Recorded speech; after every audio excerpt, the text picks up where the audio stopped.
Hello, everyone, and welcome to the Odinic School of Mysteries. My name is Bear. Thank you for joining me today. I'm glad that you're here.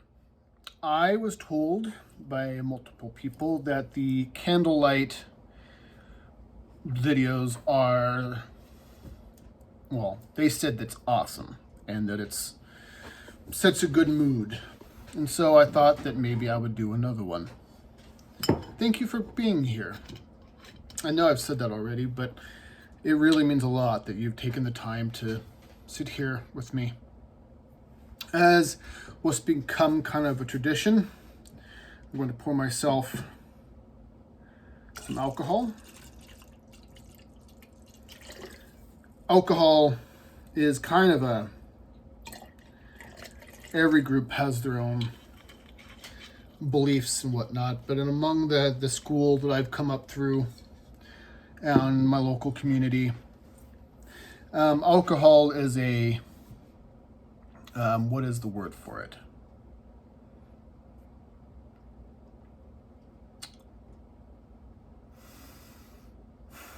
I forget the word. Got a nose hair up my nose. It's I don't know, we'll call it a ceremony, for lack of a better one. There's a specific word I was searching for, but I can't remember what it is. And so, here's to you, my friends. May the gods be with you, and may those who are supposed to hear this, hear it. So, here's to you, my friends. I hope that you pour yourself one as well, and we can have a drink together and talk about the mysteries. I've, as many of you know, and those of you who are new probably don't, that I came up, I was brought up in a Norse mystery school. And brought up doesn't mean that I was raised, like from a baby, into a Norse mystery school. Rather, my initiation into the Norse belief system was through a mystery school. And so my view on things is a little bit different. Well, a lot of times it's quite a bit different than what most people who would call themselves or label themselves Norse pagans would consider normal. It doesn't mean that their belief is wrong or that my belief is right. It just means that my perspective might be different. And my fascination lies in the esoteric. There are two different, you have the exoteric beliefs and you have the esoteric beliefs.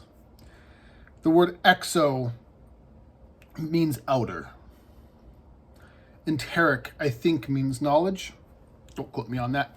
But that's where we get the word like exterior from, exoskeleton from. It means outer, the outer knowledge. Typically, it means the knowledge that is given outside the walls of the temple or outside the walls of the mystery school. It's the knowledge that is disseminated to the great mass of people.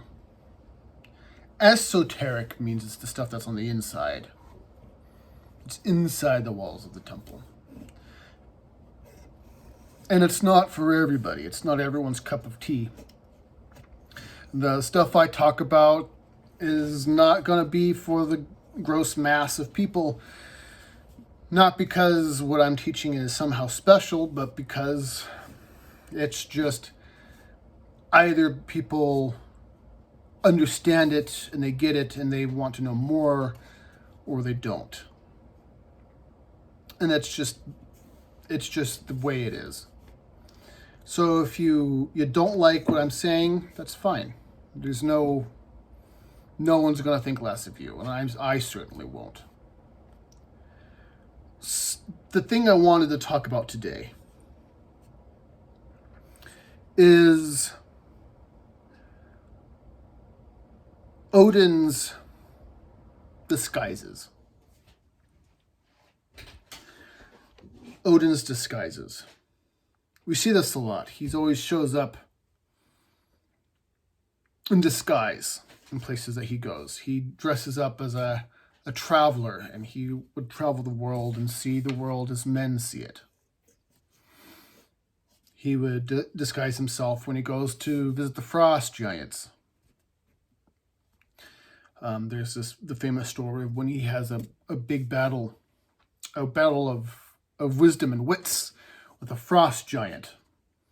And the frost giant didn't know that he was actually dealing with Odin when they engaged in this battle.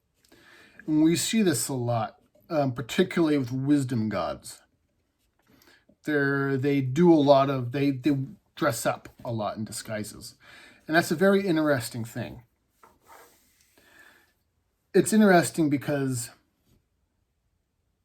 wisdom gods are not the way, how do I put it?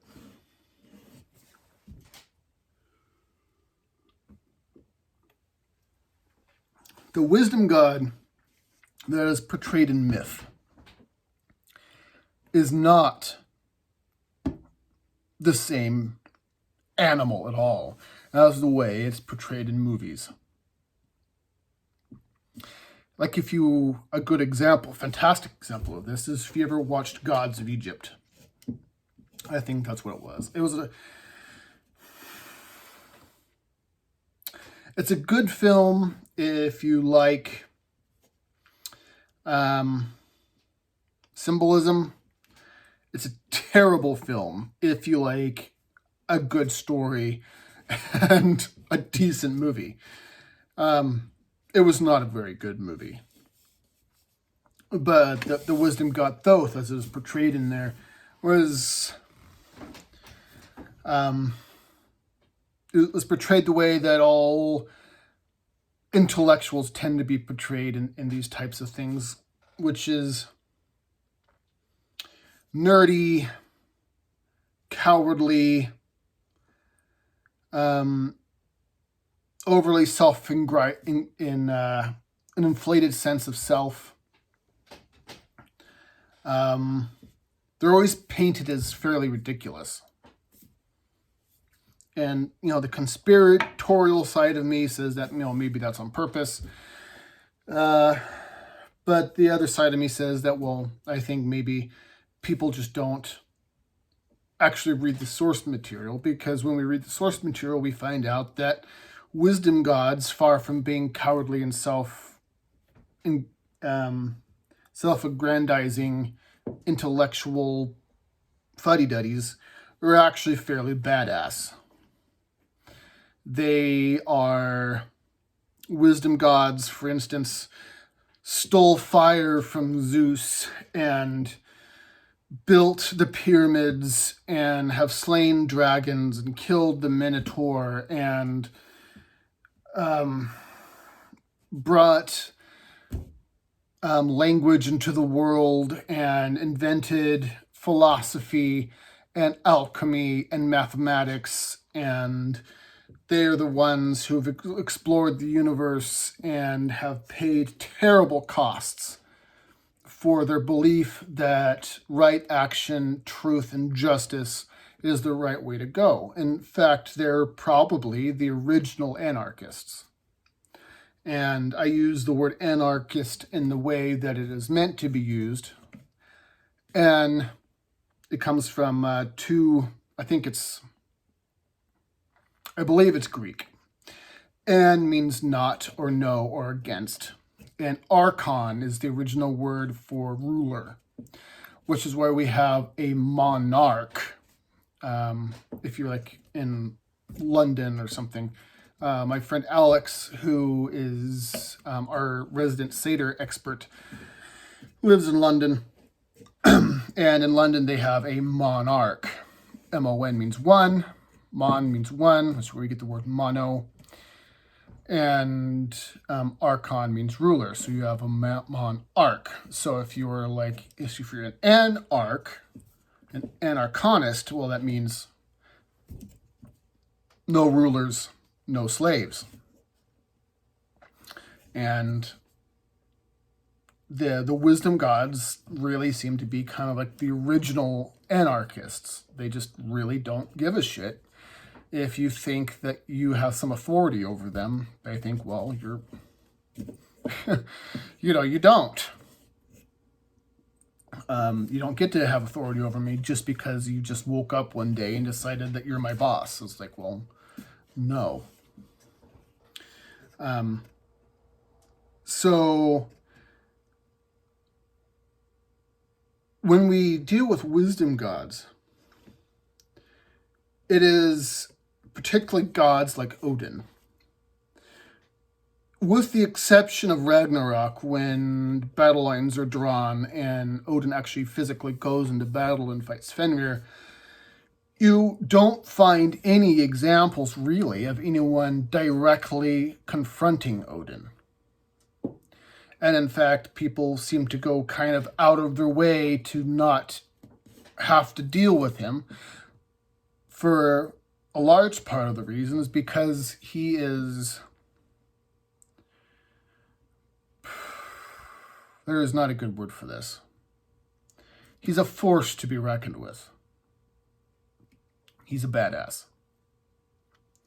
And so, in the few instances where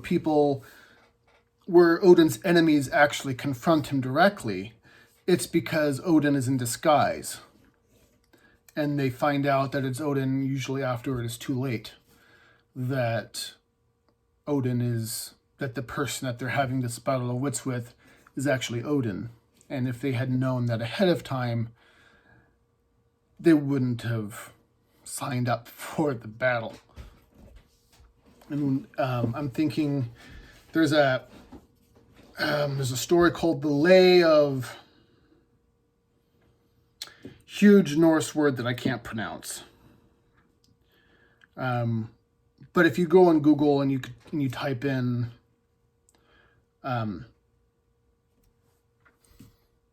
Odin's Battle of Wits with a Frost Giant, it'll come up. It's called the Lay of Hardwood. And this is precisely what happens. Odin wants to test out his wisdom and his wits, and so he goes to the wisest frost giant he could find, but he dresses up and hides. He does the same thing when he goes to see the seer, when he wants to investigate Baldur's bad dreams. He dresses up. And but this is a recurring theme, and he doesn't just do that when he has to confront somebody. He dresses up when he just wants to go on a walkabout. And this is a really peculiar thing. And it's something that's fairly unique to wisdom gods as an archetype. But more specifically, we see Odin implying this behavior over and over again. Even when he doesn't have to. And he doesn't reveal himself even when it's terrible for him. Like there's a famous story in one of the sagas where Odin goes to visit he has a bet, was it with Freya or his wife? And I can't remember now off the top of my head who it was. But he has a bet with his wife that this particular king would offer him good hospitality, and she says, I'll take the bet. But she kind of rigs the game, and she tells him that, if a stranger shows up with 2 dogs, which are his wolves, that it's a trick and you need to deal with it immediately. Well, of course, Odin shows up in disguise with 2 dogs, and the king retaliates and basically roasts him alive. And it's only when it was too late that he discovers who the stranger was, and it did not end very well for the king, because the rite of hospitality is a big one. And so, again, we come back to this thing of the disguise. Why would a being like Odin, hide his true identity.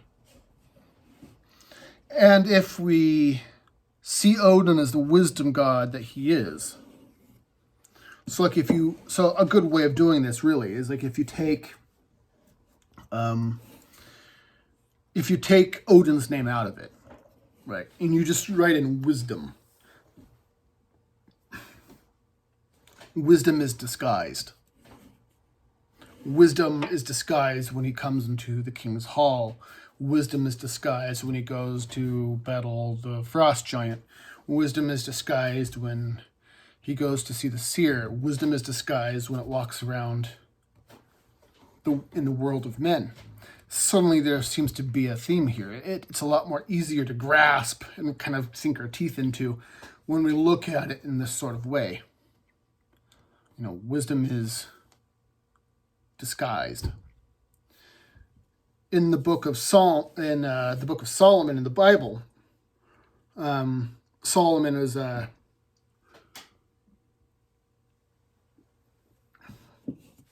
famous king in the Old Testament in the Bible, and his name is literally son written 3 times. S-O-L, Sol, Om, and Mon are all words for son in different languages. Little interesting tidbit there. So, son 3 times.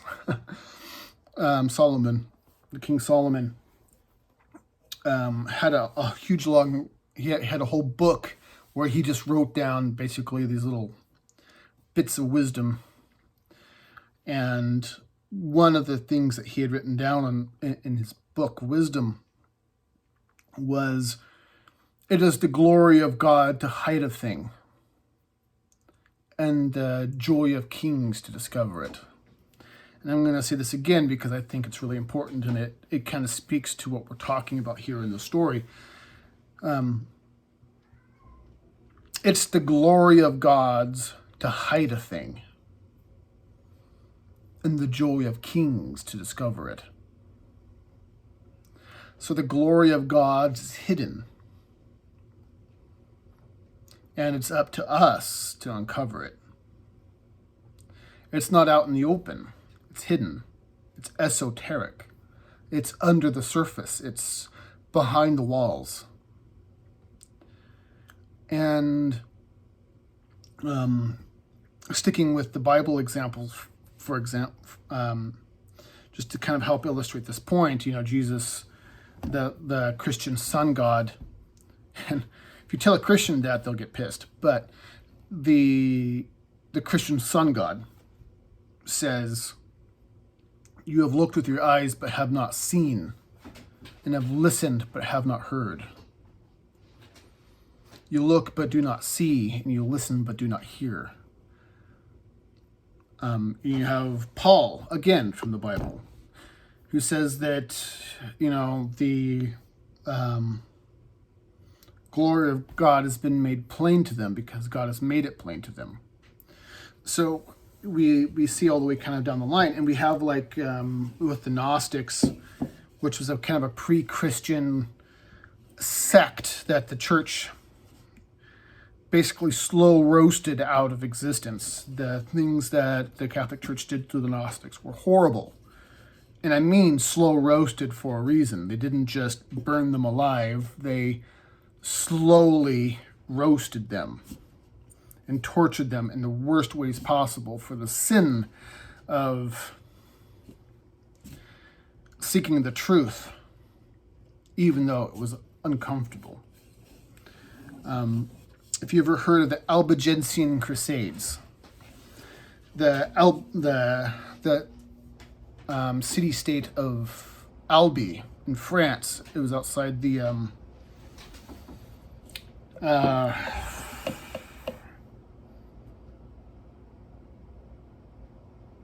I forget where it was.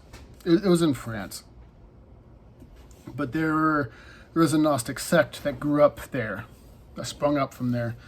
If you've heard of the Troubadours came from this, the Languedoc, that's what it was, the Languedoc region of France. The troubadours came from there. They were the first paper makers in Europe. They believed in universal literacy. They believed in the extreme equality of man and woman. And they also believed that the Pope was the devil's agent on earth. Well, you can imagine how the Pope took that. And he, well, like I said, in the most horrible way you could think of, disposed of the Gnostics in the Languedocs. But that's a bit off topic. However, where was I? You have to forgive me. I've been in a really bad migraine today. And so I'm a little bit out of sorts.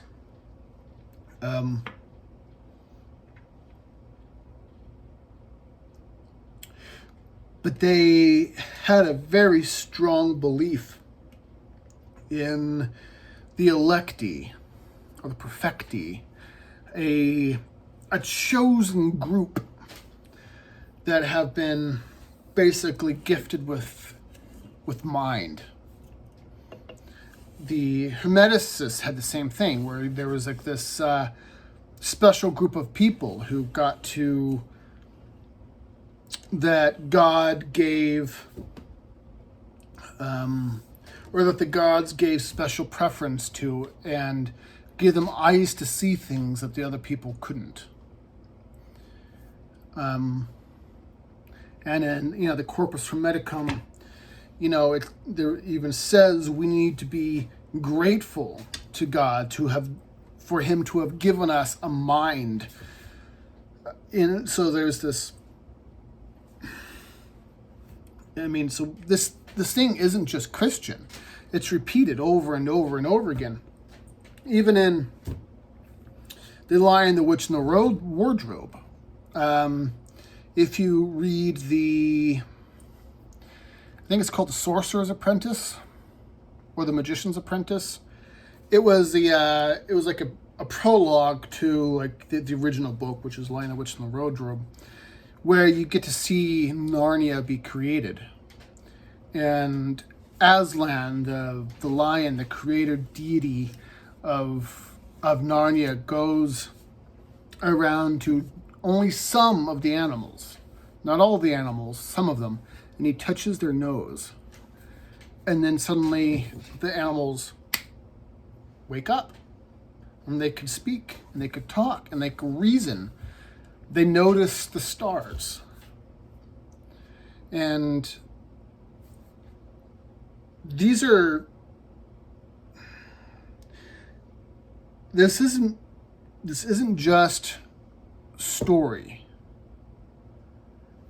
This is something that is prima materia, that is beyond what is just commonly known, right?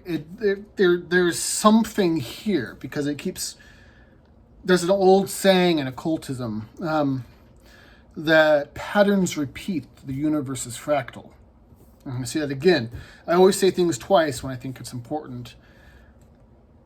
Patterns repeat. The universe is fractal.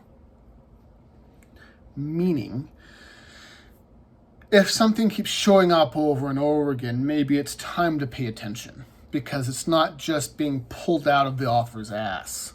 There's something that's being told to you.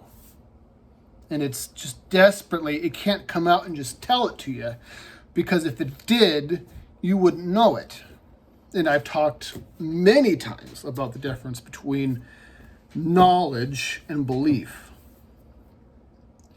And I suppose that it'd be worth the time to just say it really quickly here. And I've used this example 1,000 times, so for those of you who've been with me a while, I beg your pardon as we go through this for newer listeners.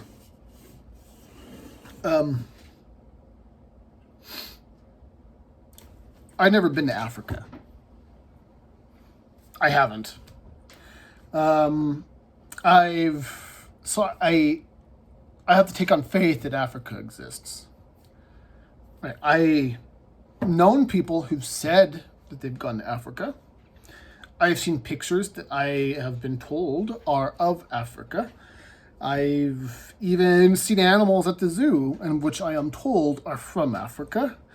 You know, I had a friend who went to Africa and brought back Africa dirt, and she told me that she got the dirt from Africa. I've looked on maps. In fact, I've looked on a lot of maps, and on most of the maps I've seen of the world, Africa is right there. Do I know Africa exists? I don't. I don't know Africa exists.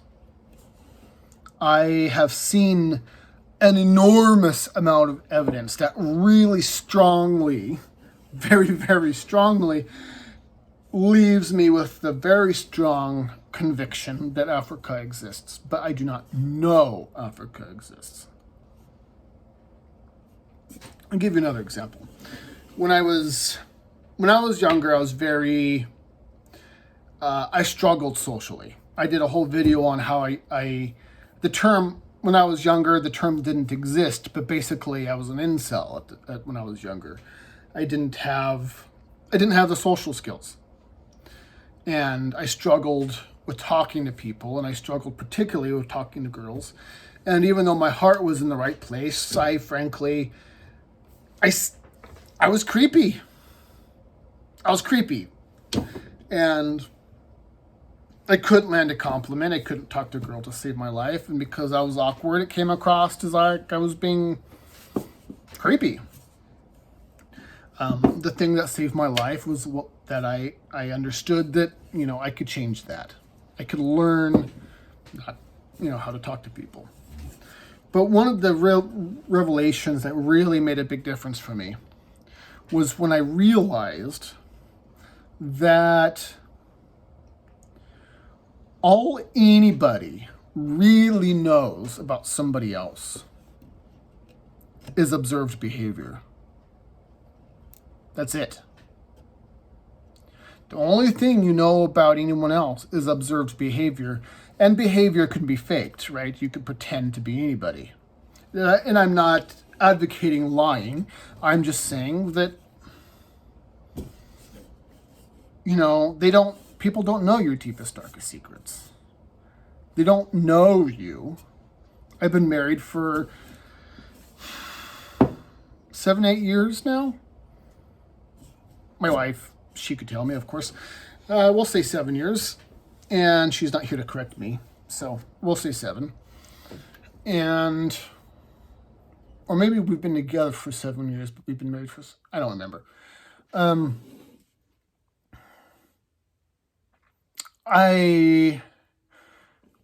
By any standard, I would say that I probably know my wife pretty well.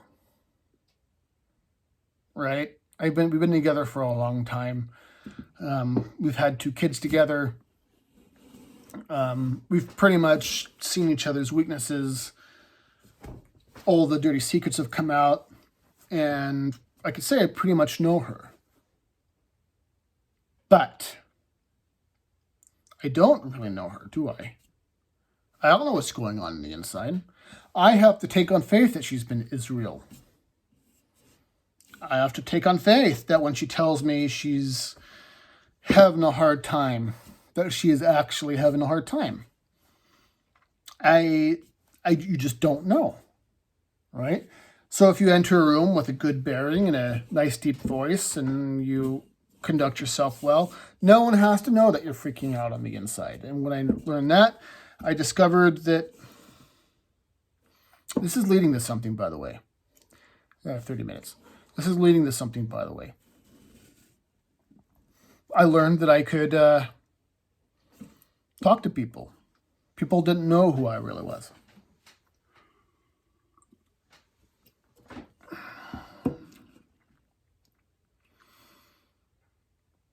So there's something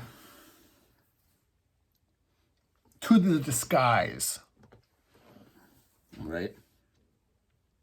If you walk into a room and you, like I said a second ago, you carry yourself well.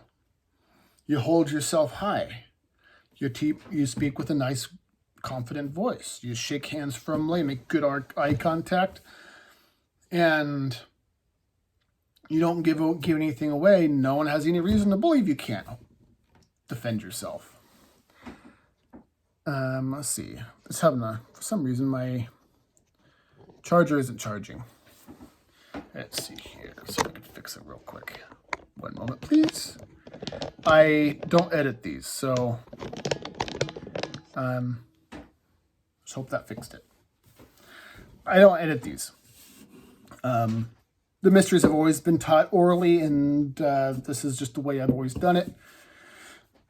There's been a few occasions when I have, to put graphics up or whatever, but this is the way it was always taught. This is the way it was taught to me. So this is the way I do it. No fancy editing. It's just me talking.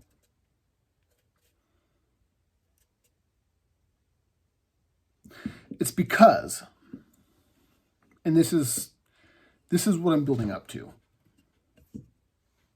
Wisdom is hidden. It's not just given away. There's an old, I don't remember if it was a hermeticists who had it or not, but I'm gonna say it anyway. That wisdom is only bought, but it is never sold. Meaning, you have to purchase it yourself. You have to sacrifice to get it. And so we see this twice with Odin. In the myths that we have, where he had gone and, there's a very famous story, which is the dying god myth of the Odinic mysteries. There are two types of mysteries in the Norse world.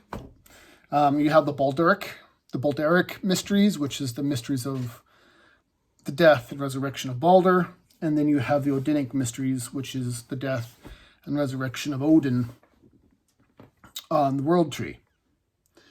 And I've been out, people will argue with me on that. He didn't actually die, and I've been over that lots of times on why it is actually a death sequence and rebirth. But I don't want to get into it now. There's too many rabbit trails here. And it's very difficult to decide which ones need to be traveled and which ones you need to stick to the topic.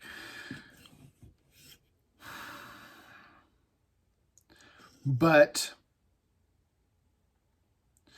in both cases, sacrifices had to be made. We have when he sacrificed himself on the world tree to get the runes, to get the mysteries, the deep hidden wisdom from the Norns, the weavers of fate. It comes out of the water. Wisdom is birthed. It's a birthing, which is why in both cases it's always water that is involved. In both the dying god myth of Odin and when he loses his eye.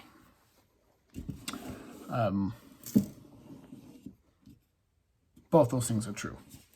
They always have the secret feminine element that bursts the wisdom out into causality. But only after something is put into it.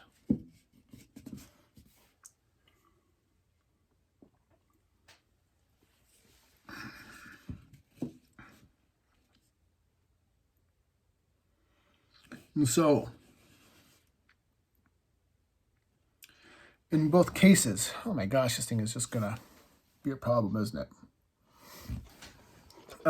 So in both cases, there was a purchase. There was a purchase that was involved. And Odin was willing to pay the price for it. And you could ask my students. Alex, someone who's been on my channel before, she's, like I said, she's our Seder expert, and our astrology expert. I like to call her our resident astrology expert. Ask her. She's going to do a video here really soon. Ask her how many thousands of hours she's put into this.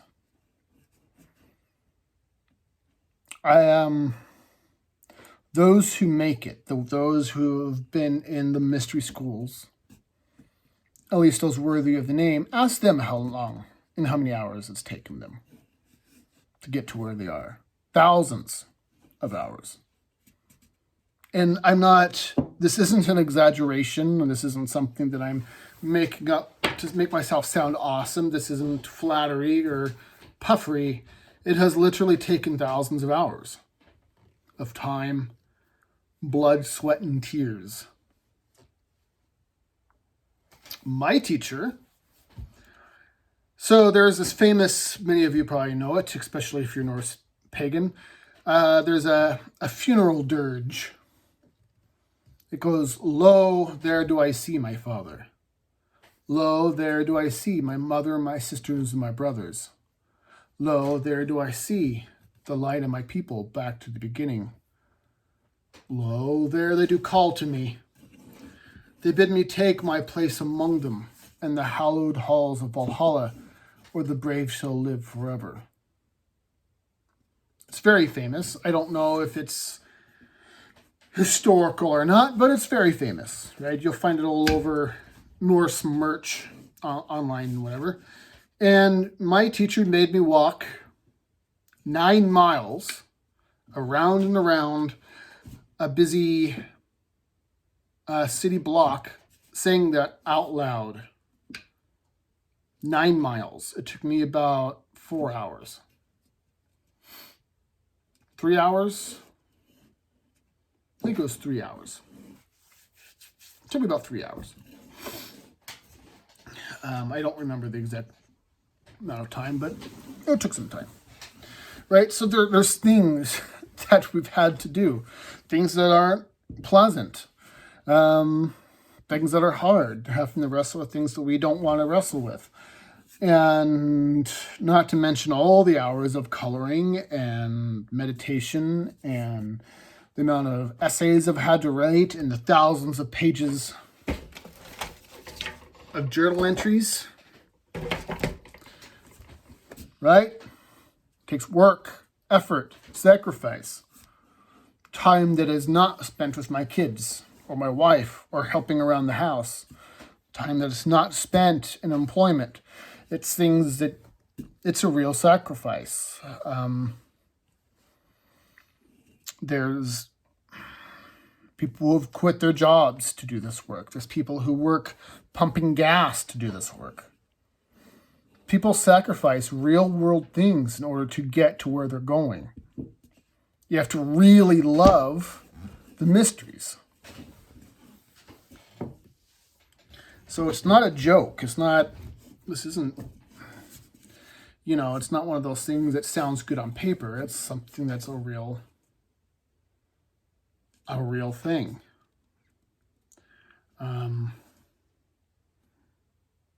Having to walk a mile barefoot in the snow to be able to learn how to mind over matter, how to breathe, how to keep control of your body, how to be mindful. Wisdom is purchased, but it is never sold. None of my content is ever monetized or ever will be. Meaning, if YouTube wants to put an advertisement on my stuff, sure, I'll take their money, but nothing will ever be behind a paywall, ever. If you want to donate money, go for it. I have a Patreon account, but it's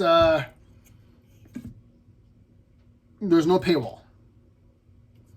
I also have a PayPal account, but there's no paywall. Everything will always be free. And because of this precept, never sell it, because it's always purchased. Wisdom is hidden. It's the glory of God to hide a thing. But it's the joy of kings to discover it. And this is what is meant. Odin, that is wisdom itself, walks the world in disguise. Think about that. Close your eyes.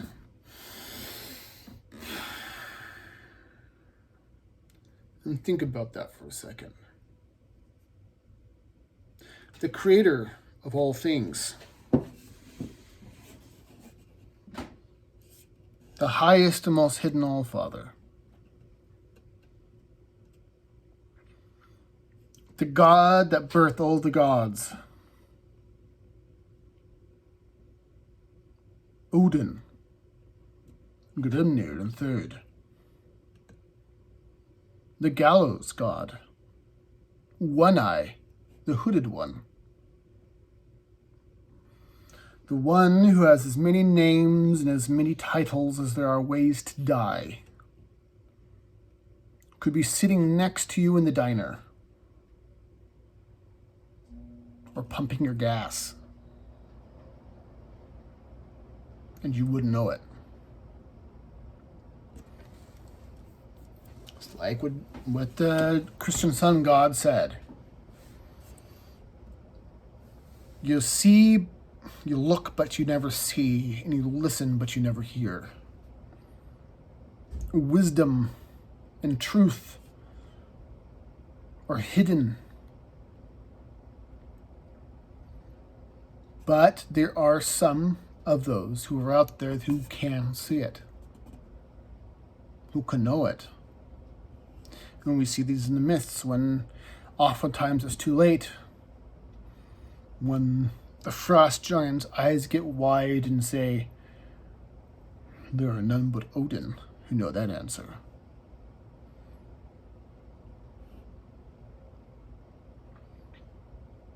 And as it is the province of the wisdom god to die, the frost giant lays down his life because of his own ignorance.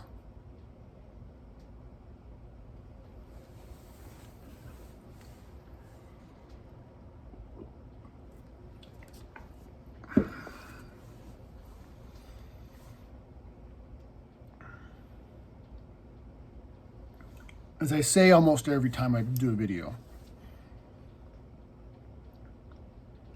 the myths are trying to teach you something. There is something that is here that is trying to be communicated to you.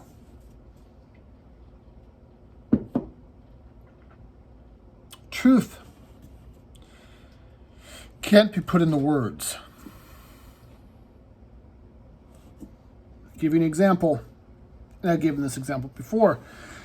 Describe the color blue, but don't compare it to anything. So you can't say, well, the color blue, well, it's the color of that car over there. Try and discover the color blue without comparing it to anything. You can't. Try and describe what is communicated when your mother gives you a hug and says she loves you. Describe that feeling without comparing it to anything.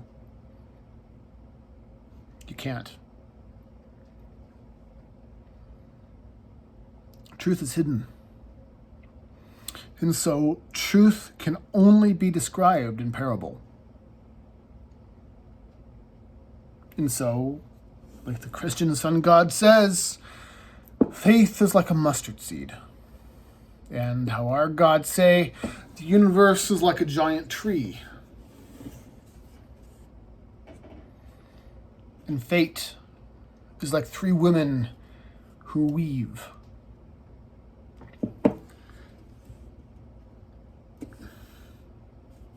And a hug from your mother, and you get enveloped in her bosom, and she says that she loves you, is like a warm blanket on a cold day. And then you have the fools, of course, who speak up and say, no, look. No, it says that love is literally a blanket. Look, it says right here. Love is like a warm blanket. Look, it says right here. Right? The letter of the law is the death of gnosis. If you follow it to the letter, it kills the wisdom. But if you have a mind for it, if you have a temple, your mind is in the temple, right here. It's in the temple. Jesus died in the hill of the skull. This is the city on a hill. This is the land of the ever-living ones. Your mind is the cosmos.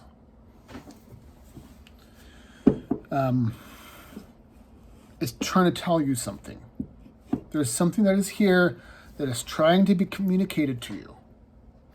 But people have lost the ability to see it because they have been told their whole life that the myths, that the legends, that the holy stories, that the runes have to be read in a very literal and exact fashion. That there is a literal Odin who literally died on a literal tree. And in doing so, the things that set you free, the runes, those holy mysteries that were meant to set men free, has instead become a trap for fools. And those who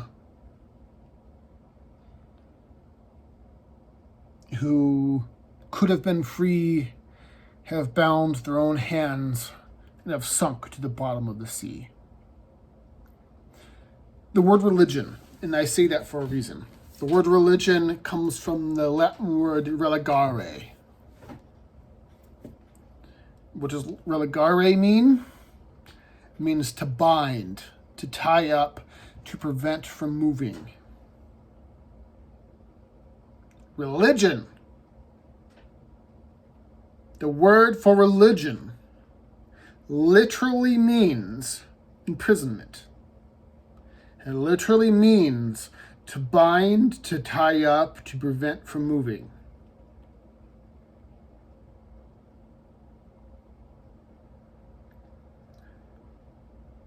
True faith.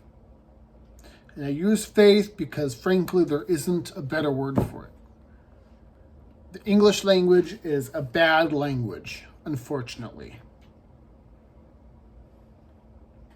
We don't have words for things that we ought to have words for. The gods are big enough that you cannot define them. Well, speak for yourself. And I say that for a reason. You cannot define yourself, can you? Try. Try. Who is whatever your name is? Who is Scott? Who is Alex? Who is Neo? Who is Samantha? Who is Jessica? Who is Richard? Who is Mike?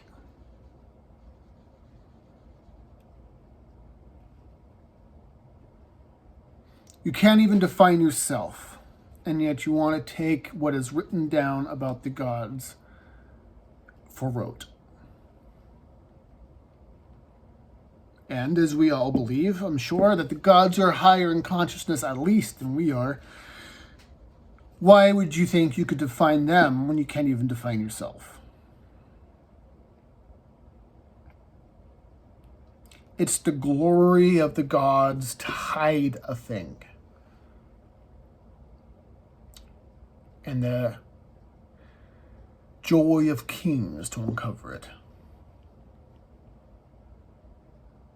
Odin.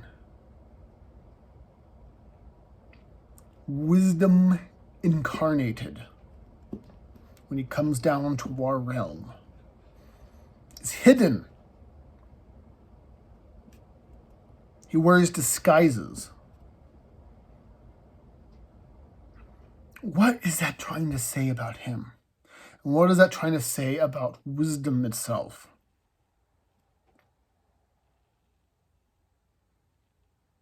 These are things that are worthy of thought and time.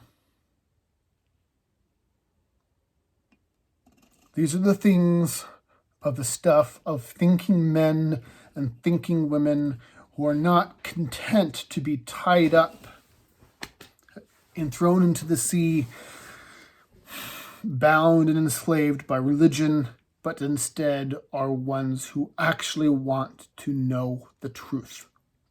Because when it comes down to it, and this is the thing that several of my students have said,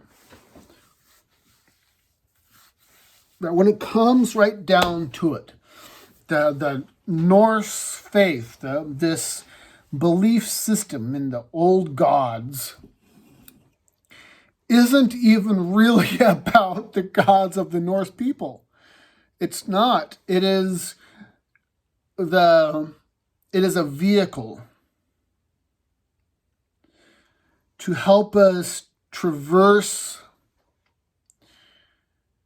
the unknown and the cosmic and all that stuff, to help us. It gives us a lens to see the truth of what is actually there.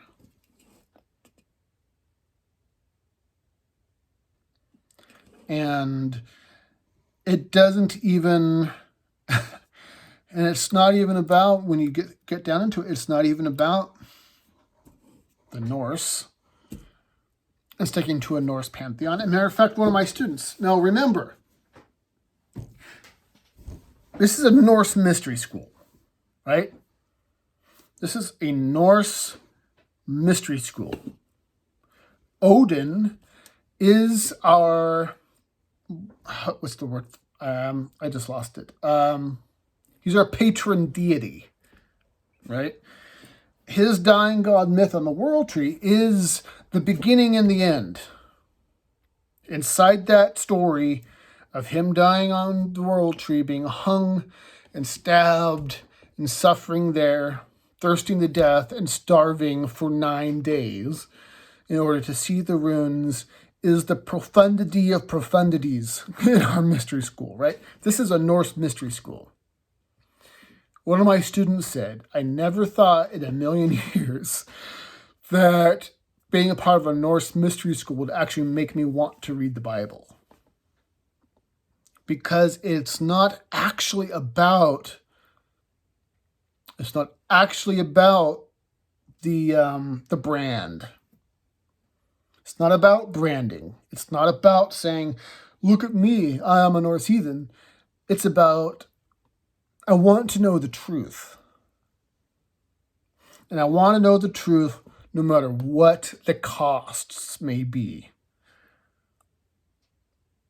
I'm willing to give away everything to know the true faith of the cosmos. And heathenry is just the ship that takes you there. Do you understand what I'm saying? Some will. Few will. Like I said at the beginning, this isn't for everybody. This isn't something that everyone's going to get or even approve of.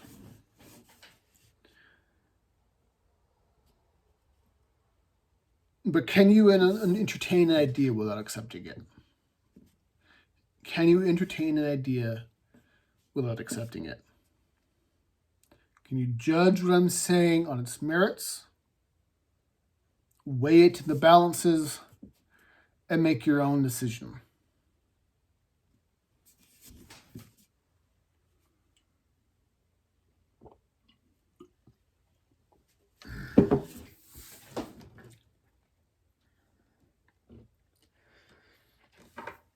It's not for everybody, and I know it's not.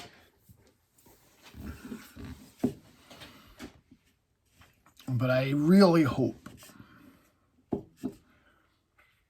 that when it comes down to it, that you are willing to hear me. Why does wisdom wear a disguise?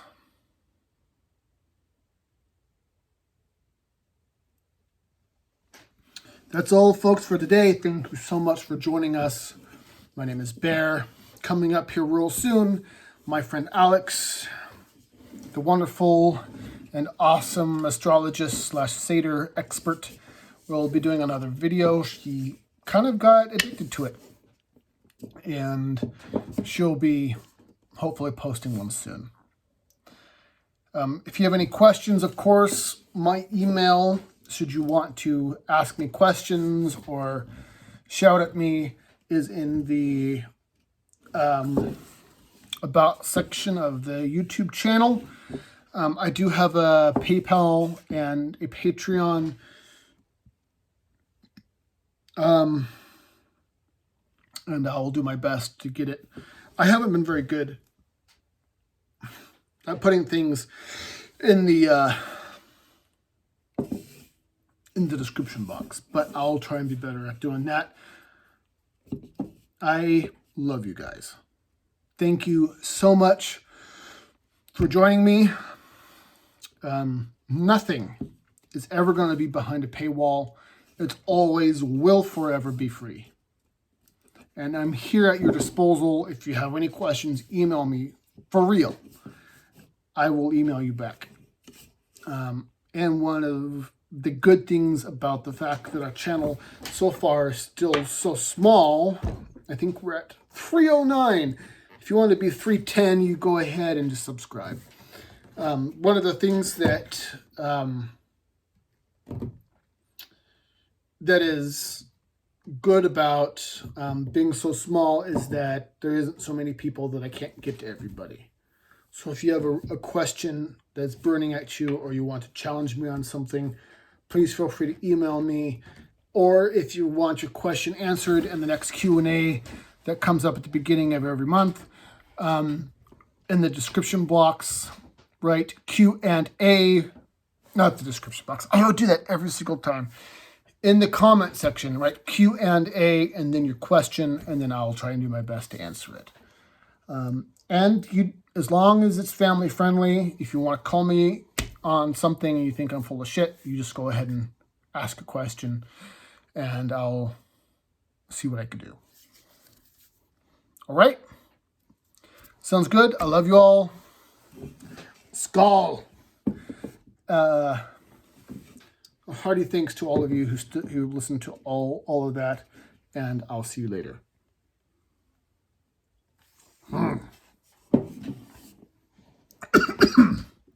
Bye-bye.